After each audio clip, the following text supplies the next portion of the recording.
Fala pessoal, professor Lázaro chegando para mais um vestibular aí, para mais um simulado, na verdade, do nosso Master. É o quinto Master Enem e nós estamos com questões aqui de biologia para poder debater com vocês assuntos relevantes, questões que talvez vocês possam ter sentido uma dificuldade e essas nossas revisões têm ajudado para que você possa não errar mais assuntos desses que foram cobrados nos simulados até o presente momento. Então, vamos para a nossa primeira questão de biologia do nosso quinto Master Enem.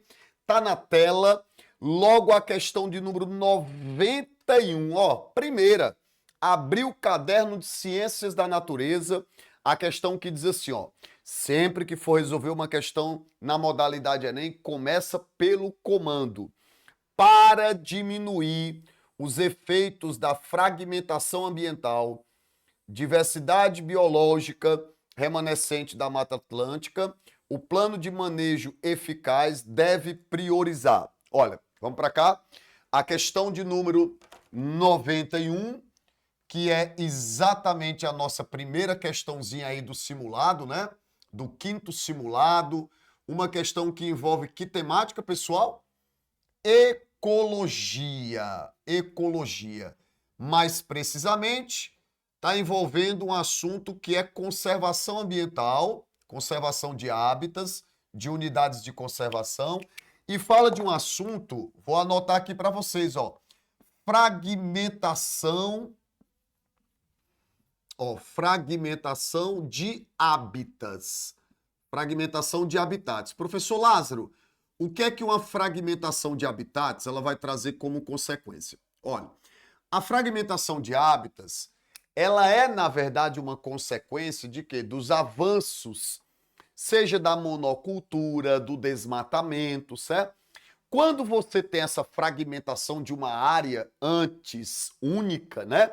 Antes clímax, você vai ter o aumento de um efeito, toda fragmentação de hábitats, o que ela provoca? O aumento do efeito de borda. O aumento do efeito de borda. Por que o aumento do efeito de borda? Porque é o aumento da oferta de recursos, certo? Quando você vai fragmentando, de uma maneira mais simples para tu entender, ao fragmentar, você vai tendo um aumento da pressão seletiva sobre os ambientes. Esse aumento da pressão seletiva provoca um aumento do efeito de borda.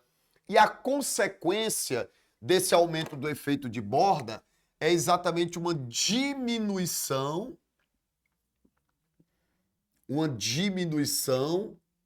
da biodiversidade,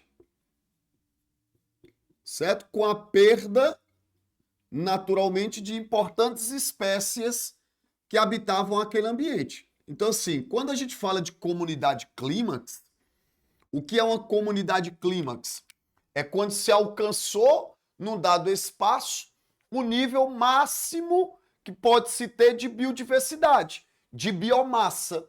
E aí, quando você vai fragmentando aquele hábitat, por desmatamento, para a prática da monocultura ou qualquer que seja a atividade humana, certo? É um efeito antrópico, né? O que é que isso vai provocando? O aumento do efeito de borda. E esse aumento do efeito de borda leva à perda da biodiversidade.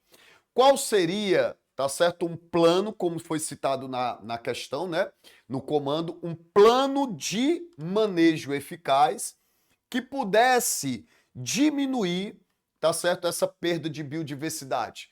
Aí a gente vai citar como um manejo, um plano de manejo, para se mitigar.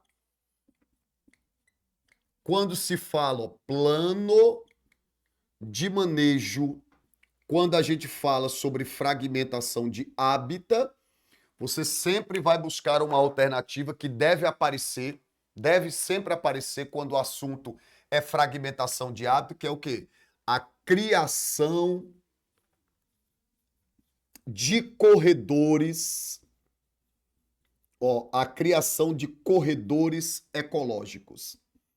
Ô Lázaro, e o que é que essa criação de corredor ecológico ela vai fazer? O corredor ecológico, ele, vamos assim dizer, permite com que os hábitats que estão fragmentados voltem a ter contato. E esse contato dos hábitats que estão fragmentados vai aumentar a capacidade de reprodução entre os indivíduos.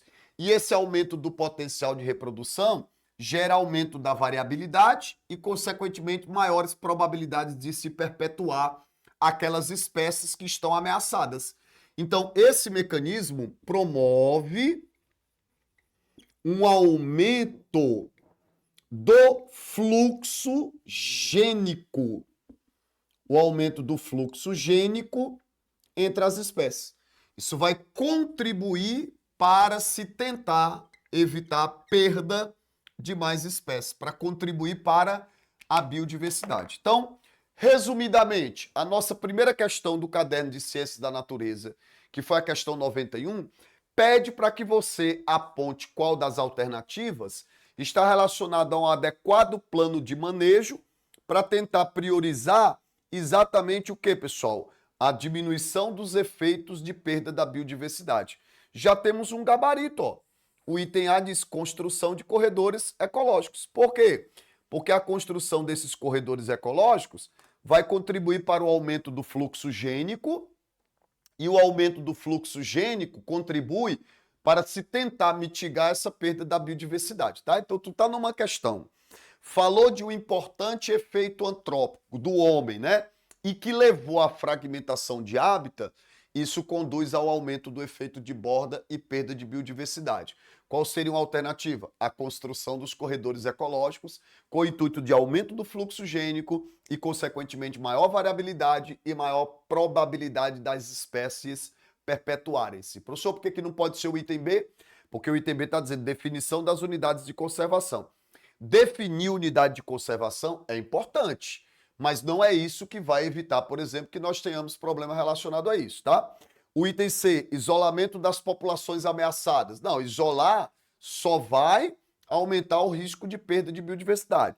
Aumento de campanhas de conscientização. Repito, o aumento das campanhas de conscientização é importante, mas não é isso que vai ser um plano de manejo que colabora para mitigar ou para minimizar a perda da biodiversidade.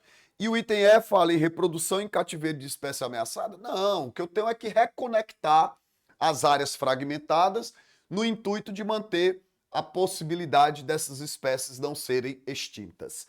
Então, a nossa questão de número 91, Caderno de Ciências da Natureza, do 5º Master Enem, o gabarito A de aprovação.